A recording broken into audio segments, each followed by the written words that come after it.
ওদের দাবি নবী থেকে আলাদা করে দাও। কিভাবে আলাদা করবে? যখন বলবে যে নবী রওজায় মারা গিয়েছে, মৃত্যু হয়েছে, কিছুই নাই, সব শেষ, তখন বলবে যে তোমরা মদিনায় এসে কোনো লাভ নাই।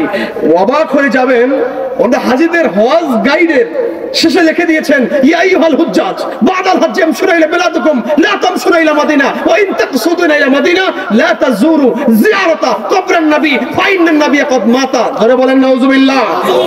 ওরা বলছে হাজীরা যখন হজ করতে আসবে মক্কায় থাকবে, খবরদার মদিনার দিকে যাবা না।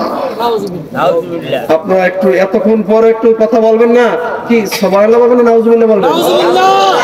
ওরা আমার নবীর মদিনা থেকে বাধা দেয়। কি দেয়? বাধা দেয়। এরকম কি দেয়? বাধা দেয়।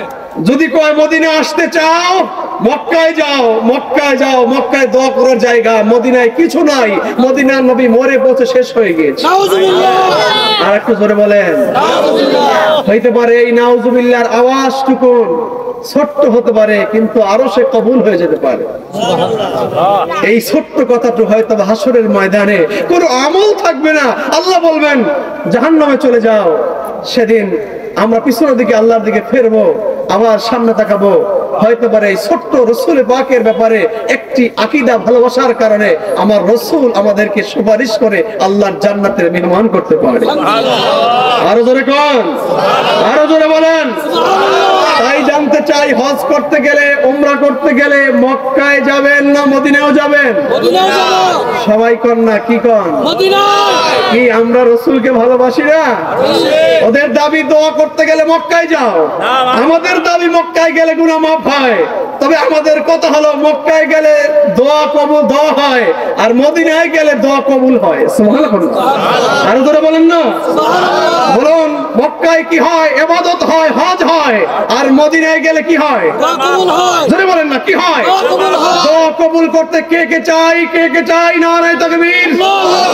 ইন্নাদ দুআ মাওকুফুন বাইনাস সামাই ওয়াল আরদি লা ইউসাদু মিনহু শাই হাত্তা নুসাল্লি আলা নাবিয়িকা।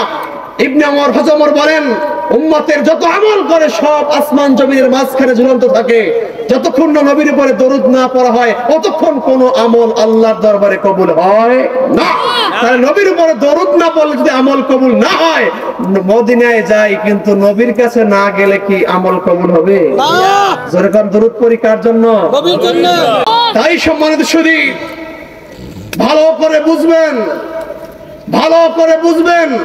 ওদের দাবি হলো রাসূল পাক সাল্লাল্লাহু আলাইহি ওয়াসাল্লামকে মুর্দা নবী বলতে ওদের কষ্ট হয় না। ইহুদিদের টাকা হজম করার জন্য আজকে এই ফতোয়া দিয়েছে। খবরদার, আমরা তোমাদেরকে বলতে চাই, যেই কণ্ঠে নবীর বিরুদ্ধে ফতোয়া দিয়েছো সেই কণ্ঠ একদিন বজ্র থাকবে না। কথা বলেন ঠিক কি না?